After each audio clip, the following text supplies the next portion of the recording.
Hello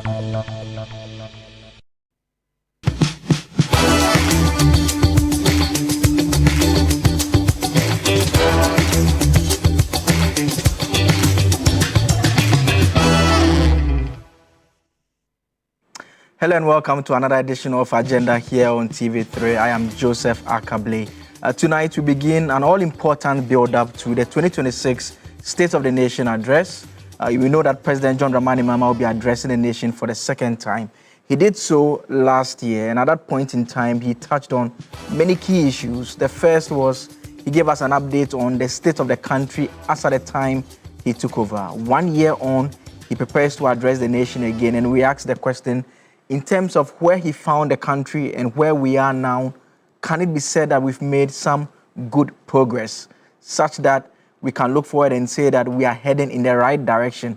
Or as others would argue, perhaps we are heading in a completely wrong direction. It's a time for us to reset the nation. It's a constitutional duty that is required to perform. It's required to actually deliver a message on the state of the nation to Parliament at the start of each session or before the dissolution of Parliament. So that is what he'll be complying with later in the week when he delivers that address, and we'll be delving into what to expect, do more a bit of the assessment first before we even come and deal with what to expect. And it's a panel all around me. I have gentlemen all around me to help with the discussion. Tonight on my right-hand side, Eric Edem Agbana is MP for Ketu North. He's also a member of the Public Accounts Committee. Thank you very much for joining us for the umpteenth time. I call him Mr. President because he was my South President. I have to always explain. Welcome. Thank you for joining us. Thank you, Joseph, and I'm happy to be here. Also joining us this morning on my far left is, this evening I must say, I mostly come your way in the morning. Also joining us this evening on my far left is Dr. Ishmael Norman, is President, Institute for Security, Disaster and Emergency. Doc, welcome. Doc is a legal practitioner as well, so I have to welcome him as a senior. So senior, welcome and thank you for joining us. Thank you. You're welcome, senior. Also with us in the studio, Kofi Tonto. Kofi Tonto is a political aide and deputy spokesperson to the former vice president and the NPP flag bearer, Dr. Mahmoud Bawumia. Kofi, welcome. It's always a pleasure to have you joining us. Yeah, good evening and thank you very much as well. I want to start off first with Kofi right next to me, and just starting from President Mahama's address last year, actually on the 27th of February 2025, when he spoke in Parliament. The very opening paragraphs, he made a point that about the fact that it says it's common knowledge that our economy is in dire straits, which is putting it mildly, because after an initial assessment of the books, we have discovered that our economic problems are much deeper than was publicly known. We have inherited a country that is broken on many fronts. And he went on to say that the challenges are staggering.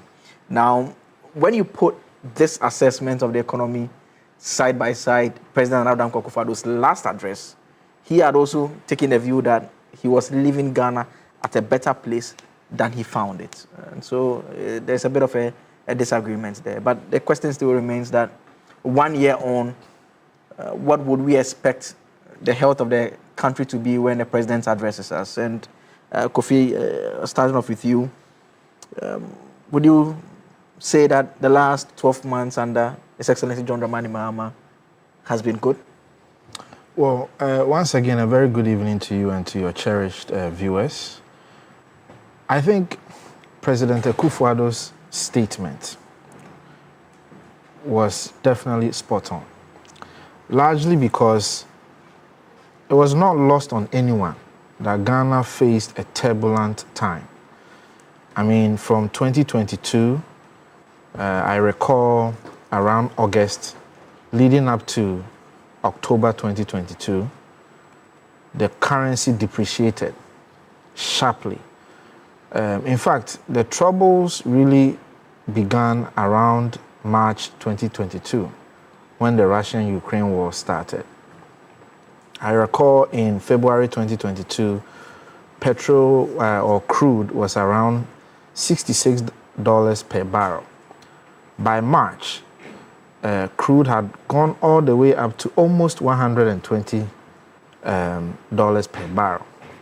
What that meant was that the same tonnage of crude products that we import, 347,000 metric tons, that was costing us about $200 million a month. We needed $400 million a month. So that will put a lot of pressure on the currency. Aside from the fact that we have to pay more for it, we needed more FX to be able to import the same quantity. Lead up to that, we had issues with shutdown from the international market, etc. By August, the dollar had gone to 127 or so. And then by October, within a span of 1 week, it declined to 1 to almost 16. It was a very sharp decline. I recall because we were in the north when the whole thing happened. And everything skyrocketed. The economic crunch came. It led on to, food inflation and other forms of inflation. But by 2024, we were, coming out of it. Of course, not fully, but everything started turning around. We saw inflation coming down. We saw the cedi making some progress, albeit not so strongly, but, reasonably making some progress. And then all the other economic challenges we had, we saw some reprieve. So President Akufo-Addo was not lying in saying that Ghana was making a turn.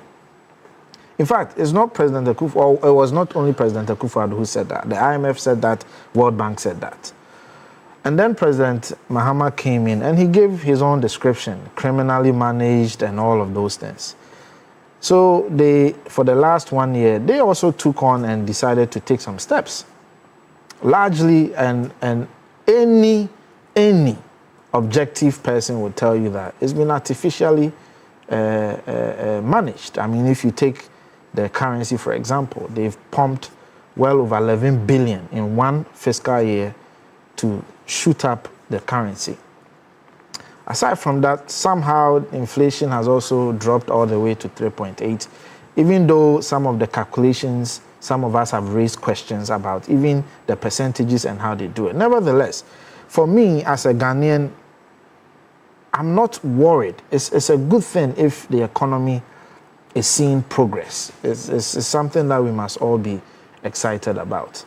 But it stands to reason that it didn't just happen. It was a progress, and then they came to meet it, and they've also done what they had to do. So there's absolutely nothing wrong if Ghana's economy, at least on the indicators, if we are seeing some progress. But then it bears the question, what is the real impact in your pocket and then in my pocket? For me, that is what it really comes down to. I buy yogurt at a very popular spot in East Legon. And the big cup used to be 45 cedis as of last week. Yesterday I went there and they've increased it to 50 cedis. I asked them, they couldn't give me any tangible reason. Throughout the country, even though the cedi is down, even though inflation is down, you still continue to experience increases in goods and services. In fact, the government itself has increased goods and services, government goods and services by 30 to 40%, depending on what product you are looking for. So in one breath, inflation is coming down, but the government itself is increasing cost of services. I mean, but the economists will tell you that inflation declining does not necessarily mean a deflation. No, inflation simply is measuring the rate of change. I fully comprehend that. But the point that I'm making to you is that even if you compare the rate of change in what they have done versus the rate of change in inflation, it doesn't align. Look, aside from the services increasing, electricity by 27%. And I'm sure you've seen the various videos on TikTok, elsewhere, where Ghanaians are complaining. Water, 20% increase within the last 1 year. Sustainability tax. I don't know if you know about that tax. That usually go to most of the manufacturing and the companies, and they pass it on to us. they've increased it by 2%. And they've extended the sunset clause from 2025 to 2028. So that will feed into the cost of production that eventually will hit our pockets. So the point that I'm making to you is that, yes, we've seen some positives in terms of the indicators on the currency and then also on inflation. But overall, what is the real impact in my life? You know, when you talk about the 1 cedi they added to petroleum products, for example. So I think the real issue goes down to the Ghanaian. Yeah, but I mean, the ordinary Ghanaian will say to you that if you look at, you were making reference to fuel, they will say that at some point in 2024, we're inching towards 20. Now we can all agree. We are inching towards 20. The 20 cedi mark at a point in time. That was in 2022. It was diesel that went to about 20. Yeah, it was inching towards 20. Petrol was 17 cedis, and that was for a short period of time. Yeah. And now I've given you, yeah, I mean, we know all of that because you're making reference to the impact on the ordinary Ghanaian. So the question I'm asking is that the ordinary Ghanaian was doing 17 towards 20. Okay. Now the price is No, the ordinary Ghanaian will look at what Akufo-Addo left, not what happened within a short period of time. What Akufo-Addo left was about, I think, 13 or 14 cedis. You know, of course, we've seen a decline, but then the ordinary Ghanaian is also aware that now on the global market, petrol is about $60 per barrel. These are all real factors. I mean, the ordinary Ghanaian knows that. Let's reconcile this on a logical point. Yeah. So in one breath, you blame the state of affairs for the last period of Nana Dankwa Akufo-Addo to global factors. You made that point. Yeah, of course. Yes. Then in another breath, in terms of the successes chalked by this government too, you also attribute it to global factors as well. Success is chalked in terms of the fuel price that we are talking about now. You just alluded to it. I mean, the fact is that our economy is an open economy. So we are affected by exogenous factors. So I'm saying that you cannot discuss Ghana's economy without looking at the exogenous factors. The exogenous factors can affect you positively or negatively depending on the time. Okay. The fact remains that at a time, petrol crude products went to $120 per barrel. The fact is that now it's hovering about $60 per barrel. Those are facts. Is Ghana at a better place today than? No, I think I'm saying that Ghana is making progress, and as a Ghanaian, I don't have any issues on some indicators. Okay. That, of course, I will not dispute the fact that dollar is, I think, 11.8 now, and inflation is 3.8. I mean, these are data. I'll not dispute it, even if I have questions about it. All right. But I'm saying that it comes down to the impact in your pocket and in my pocket. Okay. And I've given you examples where I'm paying more for electricity, 27%. I'm paying 20% more for water. I'm paying more for almost, government fees and charges. I can give you several examples. I'm saying that companies are passing on the sustainability tax to us by way of increasing their the cost of their products. So those are the real facts. Okay, we'll come and interrogate some of these matters further. Let me bring in Adam now. You agree with? Obviously you disagree with the points that Kofi alluded to. Well, Joseph, let me say good evening to my brothers on the panel and to all our cherished viewers across the world, especially to the good people of Ketu North, my people. And let me again thank them for the support that I enjoy from them as their member of parliament. Joseph, the president is mandated under Article 67 to appear before parliament and present the State of the Nation's address. And so on Friday, we will be expecting President John Dramani Mahama to appear before us in Parliament and account for his stewardship and tell the good people of Ghana the state of our cherished country, Ghana, on Friday. And so we are all in high expectations. In February 2025, when he appeared before us, I recall it was February 27th, when he appeared before us in Parliament, President Mahama, in that first State of the Nation address on his return to the presidency, don't forget he has been president before, he gave us a clear picture of the kind of economy he inherited, gave us the picture of the country he inherited, issues of security, issues of education, and all of that. And so for me, going into Friday, my expectations are that we will be looking at the new report, the report card, to indicate to us as the good people of Ghana that this is what President Mahama has been able to do within the first year in office. And so all the things that he said in the first address last year, we will be measuring him by the progress that we have made. I have taken time to do some meticulous research on a number of things that President Mahama mentioned in the last State of the Nation address. And where we are now, the figures, the real issues on the ground and all of that, I will be delving deep into them. But before that, I think that I must commend my brother Kofi Tonto. As difficult as it was for him, he admitted that the country is making progress. Because there are many NPP communicators, I must admit, many NPP communicators who, despite the facts on the ground, even when the fact is given to them, they live in self-denial and they tell us that there is no progress. And so for him to even admit, I mean, I wasn't expecting much from him in terms of praising President Mahama, but for him to even admit that there is progress for me tells me that at least President Mahama has performed to the extent that I haven't praised President no, Mahama. I'm not saying that I wasn't expecting much from. I'm saying that we have seen NPP communicators, even people in Parliament, some of them on the floor of Parliament are telling us that nothing is happening, that the country is moving backwards and all of that. But you have admitted, that's what I'm commending you for. Now, you asked a very important question, and this is a question that all of us must find answers to. You asked the question about how the figures, how the statistics, how the issues of the indicators are translating into our pocket. And it's a very legitimate question to ask. Because when I go back to the people of Ketu North, and I tell them that since President Mahama returned to the presidency, food inflation has declined from 21.2% to about 6.6%, I should be able to demonstrate to them how that has made their lives better.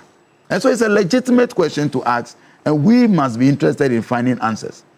Yes, it is translating in the pockets of the Ghanaian people. All of us can feel the breath of fresh air around the new economy under President Mahama and Dr. Ato Forson. And there are many indicators. First, let's again make the point, and you made it with your question, that when we say inflation is falling, it does not necessarily mean that it will lead to a reduction in prices. Because when you go to that, it means that you are talking about deflation. But in this case, all we are saying is that the rate at which prices of goods and services increase, that rate has decreased. So in the past, under President Akufo-Addo, there was a point where inflation got to 54%. What that meant was that today you can walk to the markets to buy a particular product at 100 Ghana cedis, and you return to the same market a month later, and it is 154 Ghana cedis. Simple as that. That is what it means. What today 3.8% inflation means is that it is possible to go to Georgia Market, to go to Penny Market, go to Apipe Market, go to Tajebu Market, and buy an item for 100 Ghana cedis. But in about a month's time, when you go back, even if there is an increment, it means there's an increment of 3.8%, which means you will now buy the same item for 100 Ghana cedis, 303 Ghana cedis, and 80 pesos. And so this is the difference. So when we say inflation is coming down, it doesn't necessarily mean that it will lead to a decrease in prices. Now, how has the economic indicators affected us? Let's start with the exchange rate.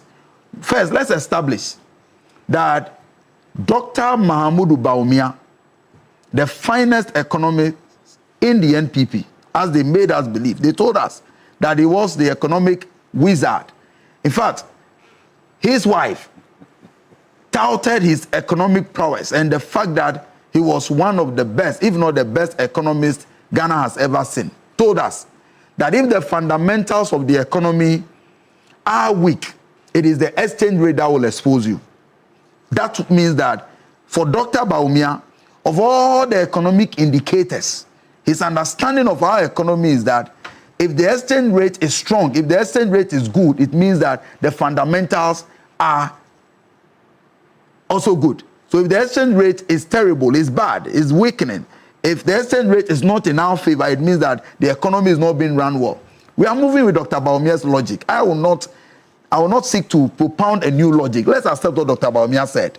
Now, if Dr. Bawumia's logic and his economic proposition on the exchange rate and how it affects the fundamentals of the economy is anything to go by, then the fact that our cedi has appreciated by 40% is an indication that His Excellency John Dramani Mahama and Dr. Ato Forsen are managing the economy so well that they must be applauded. It's as simple as that. Now, how has that affected you and I? We all know that in as much as we are seeking to produce more, manufacture more, add value to our raw materials, currently, our economy is an import-dependent economy.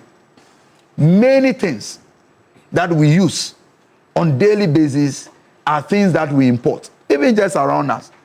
Personally, I have made a conscious effort that the many things I can purchase from those that are produced here, I will be able to get them here. And so, from my shoes to what I wear to my watch, they are all locally produced. That is a personal decision I have taken. But for things like the gadgets that I have here, and even this pen, these are all things that we import. What it means is that in the past, if I needed $1,000 to buy this iPad, $1,000 to buy this iPad, I needed to convert 17,000 Ghana cedis in order to get $1,000 to be able to buy this iPad. Today, because of the exchange rate and the fact that the cedi has appreciated, with just about 10,500 Ghana cedis, I'll be able to get access to the same $1,000. What it means is that I am making savings of over 6,500 Ghana cedis. And so that is how the indicator is reflecting in my pocket. I come from a constituency that shares boundary with Togo. And so we trade with Togo using the CFA. Locally, we call it the CFA, so CFA. In there, under the NPP, the cedi had lost so much value that even against the Togolese currency, our cedi was depreciating, and the Togolese currency had gained more strength than today. Our market women, my market women tell me that they needed less cedis to acquire more of the CFA. So what it means is that they are making savings. Akabley, in terms of cars, recently I was reading from some importers, and they said that when the cars that they used to buy for $10,000, when the cedi was at 17 or was hovering around 15, they want us to always use the figure 15 on the average. What it meant was that to get a car worth $10,000, you needed 150,000 Ghana cedis. Today, they need just 10,500 to be able to purchase the same value of. What it means is that they have made savings of over 45,000 plus. Okay. So indeed, it is reflecting. Again, food inflation. Just land on that for me. Yes, food inflation. We are talking about the fact that the prices of food items are coming down because food inflation has reduced from over 22% to now in single digits of about 6%. What this means is that the cost of food, cost of livelihood has also reduced. Let me give you a typical example. There was a point in time under the NPP, the gallon of oil had risen to the extent astronomically at a point, even the market women were holding because they were selling almost close to 1,000 Ghana cedis for the big gallon. Today, when you go to the market, the prices of oil has come down. Rice that they used to buy for 700 Ghana cedis, 750, 800. Today you will get the same quantity of rice at 450, 500, 550, depending on the brand. All right. What it means is that really the people of Ghana are making savings in their pocket. The people of Ghana are feeling the impact of the economic management of His Excellency John Dramani Mahama and Dr. Ato Forsen. Okay, so just hold on for me. Let me bring in Doc at this point in time. And Doc, I'll still ask you the question generally because there was a point in the recent past where there were conversations around hardships in the country and how people potentially will be engaging in criminal activities because of the state of affairs, and then conversations about, even to the extent of talks about a coup. There was a period that we had all of that conversation. I mean, from where you sit, first as a Ghanaian, do you think that we've made some improvement? And secondly, I would like you to narrow it down and let's talk about the security situation in the last 1 year. To what situation? The security situation. The security. Okay. As a Ghanaian, as a consumer, I can say that I am better off today than I was 16 months ago. Seriously. I also buy yogurt. I shop from Malcolm, ShopRite, and SuperSave. And when I buy that big container of Greek yogurt, it's 54 Ghana cedis. So maybe because of the location of the shop where he buys his yogurt could be the reason why. Because Greek yogurt is probably the best yogurt you can ever eat. And it's not as expensive as what he buys. I do believe that generally, lorry fares have come down. Every day when I go to Teshi to go to work, I drive through 5 villages and I can see improvement in the livelihood of the individuals. They don't look as dejected as they used to be. The communities are even cleaner than they used to be. And the drivers are actually busier than they used to be. So for me, all I can say is when it comes to the overall performance of President Mahama's administration, the first year, I would say on a scale of 1 to 10, and 10 being the highest, he is operating, or the NDC administration is operating around 7.5. Whereas the last 2 years of President Nana Ado's administration, they were operating at 1.2. 1.2? Oh, yes, because things were really bad. First, they used to ascribe the difficulties to the COVID. I was one of the advocates against Nana Ado's interventions, government's intervention with the COVID. And I knew that they were going to use that as an excuse. As a disaster management specialist, I knew they were going to use that as an excuse. It was at your executive theater on the 28th of February, 2020, that I predicted they're going to use COVID to steal money. And my prediction came through. So, but look, I mean, that's to the extent that as it stands now, no one has been convicted of stealing money I know that. from COVID. Well, because our criminal justice system is not as strong as it should be. You know, I run a school that specializes in criminology. No one has been convicted. Yeah, I know, but we all know that, what happened. But go ahead and make okay. a point, Now, when it comes to Ghana is probably safer today. Defense has led and supported internal security. Even though we don't have a substantive defense minister, I also know for a fact that without the intervention of the Ghana military, the situation in Boko would have gotten out of hand. So that one, nobody can take it away from this president. 3 helicopters have been acquired. We all know what happened on the 6th of August, 2025. So the 3 helicopters is going to help facilitate movement among the hierarchy of the defense administration. And one executive jet will be ready for use this year, 2026. 19 armored vehicles have been acquired for the military. When Honorable Nitiwu was saying that because we don't have a substantive minister for defense, the country is kind of weak, I felt, someone who works with the military, I felt insulted. One civilian who probably cannot tell the difference between AK-47 and Remington can actually control everything the military does? No. Because the defense of this country is not just the military. The police is involved, customs are involved, fire service involved, hospitals are involved, everybody is involved. So to say that because we don't have one person as a substantive defense minister, because of that the country is weak, I totally disagree. It's insulting to all the soldiers from the lowest to the highest rank, all the police officers, customs officers, immigration, and all of that. He needs to apologize. I've said this on 3 different occasions. He needs to apologize for that statement. It's wrong.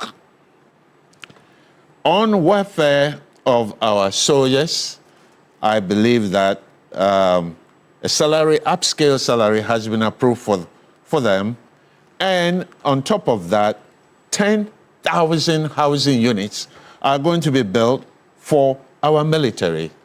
And I hope the same thing will be done for the police, because every time I pass a police quarters and I see the filth in how filthy they are, it makes me sad. Okay? And we are also going to expand 2 new military barracks, and they are under construction in OT in Central Region. We are growing the defense readiness of this country little by little. And 2 offshore patrol vessels for the Navy have also been acquired. There is more. So altogether, in President Mohammed's first year, so many people can go to university without having to find the money to pay the fees the first year, which has been, I run a university college. I know the difficulty, even though I don't agree with that policy, because it looks like it's affecting private universities negatively. Because the students that we would have received, enrolled with our programs, are choosing the easy way out. And they are avoiding the specialized institutions and going to the private, the government institutions. So that needs to change. But all in all, I believe that I used to spend close to 4,000 cedis or more a month to shop for my family. My wife and I, in fact, sometimes it was more than 5,000. Today, it's come down. So I cannot accuse the NDC government this time around for not being moral politicians. I cannot. Okay. What I'll do now is that, I mean, Kofi, I realized, are there any follow-up points you'd want to make? Yeah, of course. I mean, Doc made some comments, I mean, on COVID stealing. First of all, the data is there. 19 billion Ghana cedis came in, the total monies that came in for COVID. 12 billion of it was used directly towards COVID protection and prevention. The remaining 7 billion went to support our budget. These are facts laid out. Auditor General raised some questions about usage of some COVID monies. But you and I know that Auditor General audits for irregularities, appropriation and misappropriation, and I forgot the third one. There are 3 things Auditor General audit for.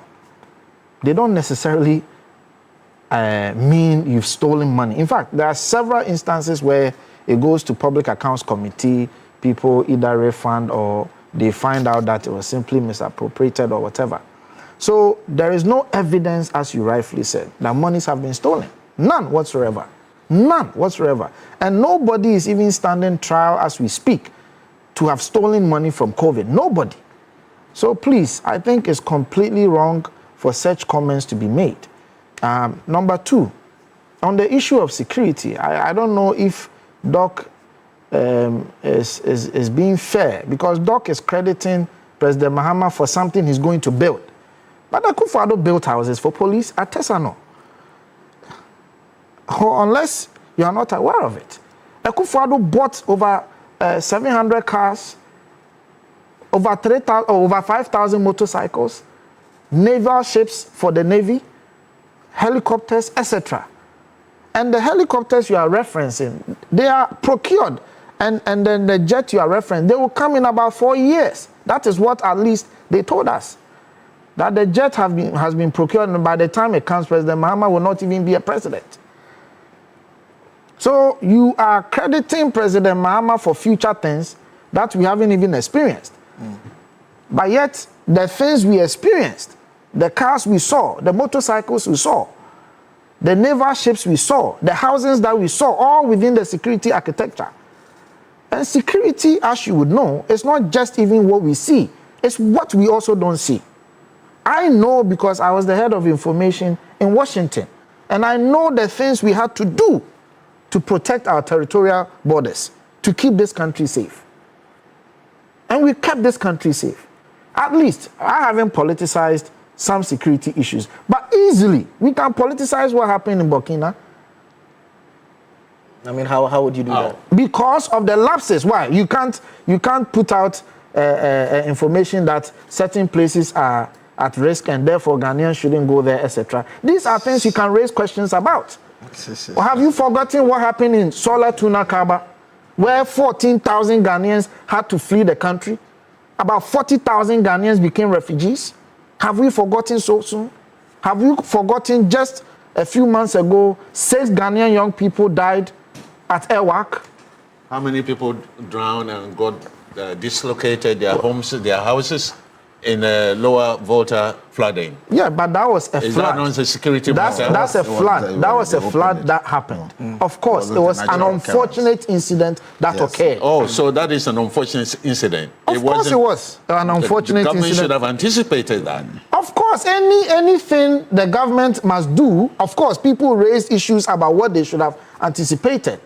I am not disputing or even holding brief for anybody. Okay. But I am saying that you don't sit here and cite certain instances as if somebody is perfect. I can equally cite so many examples. Okay. No government has been perfect. All right. And everybody can cite issues. So, right. of course, if there are issues with flooding in Mepe and there were lapses, we must hold those people accountable. I don't have any issues with that. Okay. But there are issues that have to be. Now, can I continue or time is up? Just hold on for me. Just hold on for me for a second. I will just have to take a quick break. You are still live here on Agenda on TV3. We'll take a quick break. We'll be right back. Then we'll continue the conversation about how the last 1 year has been as we look ahead to the State of the Nation address on Friday.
It's that time of the year when Media General transforms into Ghana's cultural hub. And this year, we're taking it to another level. Our Ghana village is bigger and better. So much to experience, eat, drink, buy, do and learn every single day. And there's more. The Ghana Month Expedition offers 3 nights and 4 days of pure, unforgettable fun touring. The best part of the Eastern, Ashanti and Central regions from the 19th to the 22nd of March. And on the 28th March, all roads lead to the Legon City Mall for your favorite food event, the 3FM Gobe Festival. But that's not all. All throughout March, our screens and dials celebrate everything that makes us proud. Our shows.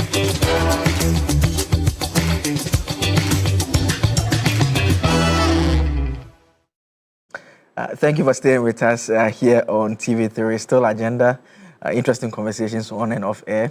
I gave Kofi the chance to respond to a few issues, so I'm going to go over to Edem and he'll do same. Then we'll start the final round, which will basically be looking ahead at what we expect to take place on Friday. I mean, Edem, there were a few points that I wanted to make here. So, Joe, I refuse the temptation to delve into the discussion on security wearing a political lens.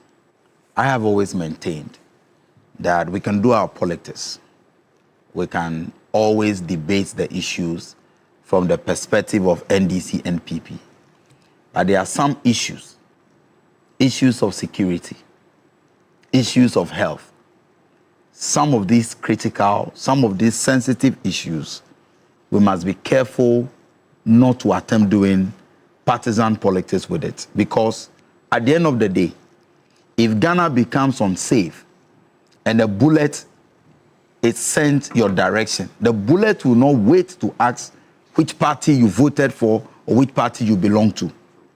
And so the angle Kofi wants us to go, because if you want us to talk about security lapses that led to the death of Ghanaians, even within this country, under the NPP, including the ones that were perpetuated by men cladded in national security apparel, we may be delving into an area where people who lost their family members, people who lost 8 people in elections, and the others, Ayawa Sowers who gone by election victims and all of that. Just last week, I met one of the victims. I don't want us to get into these areas where we begin to put NDC, NPP on our security conversation. So I don't want to delve there. But talking about the issue of SONA and our expectations, again, aside the economy, which there is a general acceptance. In fact, a recent survey conducted validates the point that 68% of Ghanaians are comfortable, they are happy, they are satisfied with the performance of President Mahama.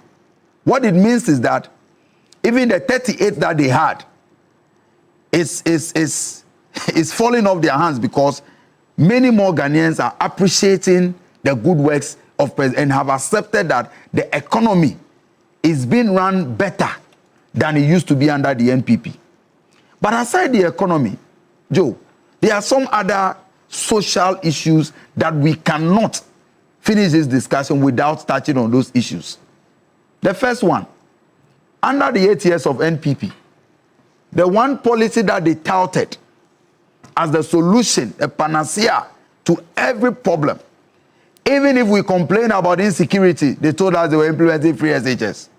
If you complain about lack of good roads, water, everything, their solution was free SHS. They told the people of Ghana, and my brother Kofi was part. I recall many media platforms where they told us that if President Mahama is elected, free SHS policy will collapse and he's coming to cancel it.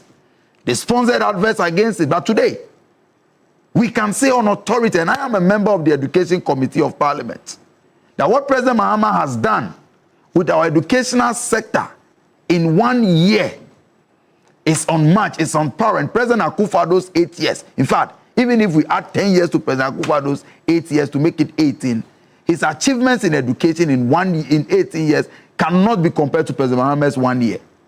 As we speak, the major challenge that was affecting free SHS was funding. President Mahama promised a dedicated source of funding for free SHS. Today we have that. just this afternoon or late afternoon, we approved the Get Fund formula for 2026. And in that formula, 4.2 billion has been allocated for the free SHS program. Joe, when was the last time you heard any of the schools, students on protests complaining about lack of food? Okay. In fact, the complaint from the schools is that they are being overfed. The complaint is that supplies have been sent to the schools in such a manner that some unscrupulous matrons and individuals are even stealing some away, including an incident that occurred in my own constituency. The free SHS policy today is better being managed than we inherited it because there's a dedicated source of funding. The other issue that must be of concern to all of us is that the governance structure of this country has changed significantly. We were talking about lean government. You know, these are issues that, because President Mahama implemented them so early, they have become so normalized that people are beginning to even forget that we used to have 125, 126 ministers in the past. Today, as we speak, President promised a lean government.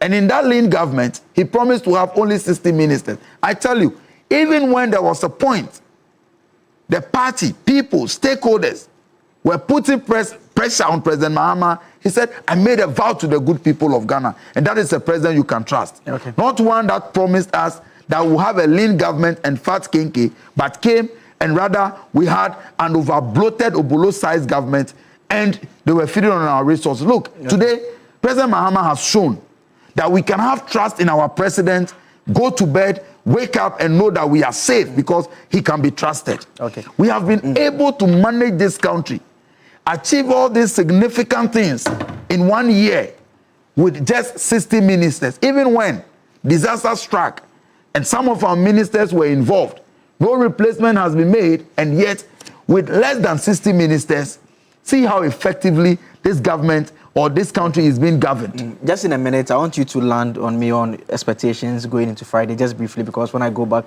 it's not likely I'm coming back to you again. So just expectations on Friday, my expectation and the expectation of my constituents, expectation of the good people of Ghana, the expectation of the young people of Ghana is that President Mahama will touch more on the other major interventions that will result in job creation, sustainable jobs.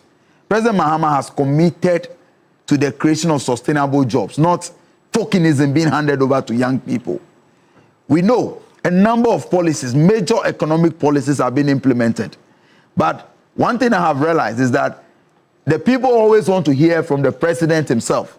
So even though some of us are privy to some of these policy interventions that will result in job creation, so that the young people who are looking for sustainable jobs will have some hope that within this year, moving into next year, they will have sustainable jobs. I'll be happy to hear, and I know President Mahama will make some major policy announcements about job creation. Number two is the issue of the 24-hour economy.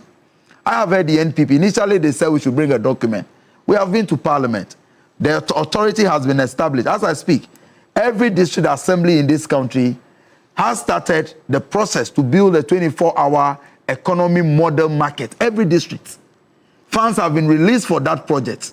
And so when you go to Ketu North, our 24-hour economy model market will be at Joje. And the processes for the procurement has already started. Okay. They were advertising it. So at the end of the day, what President Mahama seeks to do is that we are not only talking about manufacturing, we are creating markets.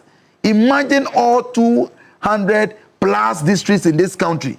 24-hour economy model market, where people can walk in and get services, where the Women's Bank will be located and many of these services. Joe, I am confident that the path on which we are and how President Mahama is leading us, the next 2-3 years of President Mahama's administration will be the best ever. The country is on the right path. The people of Ghana understand that we are doing well and we can only get better. Okay. Doc, expectations going into Friday? Great. Just to follow up with where my honorable landed, I would like to see more emphasis and interventions on indiscipline in our high school system in Ghana today. Yes. It's becoming a bit too much. Maybe we should follow the example of Europe and Australia and a few other countries I'll publish it tomorrow. to cut out access to social media, Instagram, for those below the age of 18 that are still in high school, that they should not be allowed to take their phones to school because of being actors on social media. The beating that happened just a few days ago shouldn't have happened, but somebody wants to be the high school cowboy and want to beat somebody at the Achimota for them. So I would like to see also better parental control. If your child goes to be somebody's child at school and a person dies, you should be prosecuted for offense, for not controlling your child. The law has to really become very effective in that sense. I believe that too many marriages are breaking down because of people being addicted to social media, AI, and taking advice from a machine rather than listening to wisdom from people. Okay. The school violence has to come down. All right. Because one day, Joe, somebody will take a gun and go and blow, as we've seen in school violence in America and other places. I don't want us to just let this situation become progressively bad. Okay. Kofi, I'll give you the final word. I didn't know Adam is a pastor. At least he's found his moral compass, moral scruples. Where were you when President Mahama was politicizing Boko? Where were you? No. Where were you? Do you ask Please, a question? it's a rhetorical question. No, but I don't need any answers. I don't need any answers from you. I don't need any answers. Please, I don't need. Let me focus. So I hope you give me a minute to answer that question. Don't come here and lecture us. Don't come here and lecture us. No problem. I will talk about You Boku. politicize Boko. Don't worry. I will talk about it. Please, spare us. You see, go and pay cocoa farmers. What I'm expecting tomorrow is for President Mahama to give some assurances to the cocoa farmers that he promised that he's going to bring boreholes to every cocoa farms. That they are going to offer all cocoa farmers health insurance and their wives. They should talk about it tomorrow and give them an assurance that they are going to pay them the money that is due them. What I am also hoping for is that the teachers who are waiting for their monies, they will be paid. What I am waiting for is the nurses who are waiting for their money, that they will be paid. You know, in this year's budget, not a single nurse will be hired in the whole year of 2026. Not one nurse will be hired. And those who were hired previously, none of them have been paid. None of them. So I'm hoping that President Mahama will talk about it. I'm hoping that President Mahama will talk about the hikes in utility tariffs. 27% in electricity, 20% in water. Now you talk about lean government. For facts, when we were leaving, we had 86 ministers. About 77 of them were MPs. Fact. 86 ministers, about 77% of them were MPs. Now you talk about lean government. Yet, at the Jubilee House, you have increased salaries for staffers at the Jubilee House from 340 million to 570 million. That's not true. Number two. That's not true. What's not true? No, you see, what's not true? That's not true. What's not so true? This is what happened. Please, let me finish. We don't need any explanation. The facts are there. No, it is not a fact. What you are saying is not a fact. Let me explain to you. There were a lot of things it is not you a said. fact. What you said is not a fact. Now, when you collapse a lot of ministries and you move those agencies, including information, under the presidency. Stop it. That's what we increase. What else? Stop it. You are not paying. You had more presidential staffers. You had over 2,000 presidential staffers. Let me finish. You had 2,000 plus presidential staffers. It is we not do true. not even have up to 100 presidential staffers. It is my time. But it doesn't mean you should lie. Don't lie to the people. I'm not lying. What I have said is that you have increased salaries from 340 to 570 million. You are saying that you have collapsed on ministries increase what and salaries? added them, and I'm saying that's a lie. Increase you what are not salaries? paying ISD workers from Jubilee House. Number two, No, increase what national salaries? security. National security now Please. is using 2.4 billion. 2.4 billion for salaries. You know, their deputy general It's in the secretary. budget? Oh yes, it's in the budget. Okay. 2.4 billion for salaries. We'll check You it. know, It's not true. their deputy general secretary. It's not true. Mustafa Kofi knows. Bande. Kofi knows There was that a what he leaked says. audio where he was saying that every month they give constituency every month 20,000 every month. Where is that money coming from? Oh, Look, but you so see, don't come and look. no. Look, Like, I can think it's finish? important. I'm wrapping up. Listen, Just a let party me Let me official. wrap up. No. Let me But wrap he's up. saying a lot of Let him hold on for untruths. me. What? Yeah, just laugh. What is A lot of untruth. The 2.4 No, are is you, in the are budget. you asking what Mustafa Bande said, where the money is I coming am from? daring you to, Or you know to for a check the fact that budget. it's coming from Let your presidency. producers check the budget. That the 2.4 billion for national security salaries is not there. Let them check it. Yeah, but that I does have not- the- I have the that does not budget here. translate Show me the into page. Salaries for constituencies. Kofi, I have the budget No, here. I'm I have the not 2026 saying that's budget. for salaries. So I'm saying that this is behind the So scenes. you should some of have the I have the strategies. 2026 Now, budget. let me here. wrap No, up. you should tell us. Let me wrap up. You should- Which paragraph of the Akabe, budget? Which let me wrap paragraph up. of the budget? Yes. You can go and read the that's budget. fine. You should point out. You can go and read the This budget. is a conversation that I'm giving this is you a conversation reference. it is not true. I'm giving you a It's only- reference. it's only No, what's not I true? can't just say I'm that. giving you a I reference. can also just say that. You Can I can just go and read. As we work towards that. That's all time would allow us this evening. That's all time would allow us this evening. That's all time would allow us this evening. My guest, no, Kofi, hold on for me. Let him hold on for me. Let him hold on for me. This is just the start. This is just the start of this conversation. We'll continue with it. We'll continue with it. We are not done. We are not done today. There's a lot to happen. There's Ghana tonight. There will be New Day. All the discussions will continue to have it and debate the issues. My guests have been Eric Edem Agbana. He's MP for Ketu North. He's also a member of the Public Accounts Committee. Kofi Tonto is a political aide and deputy spokesperson for Dr. Mahmoud Bawumia, MPP flag bearer. And Dr. Ishmael Norman is the president of the Institute for Security, Disaster and Emergency. Sometimes 1 hour can seem very short, depending on what you are engaging. My name is Joseph Akable. Stay tuned in. Ghana Tonight is up next.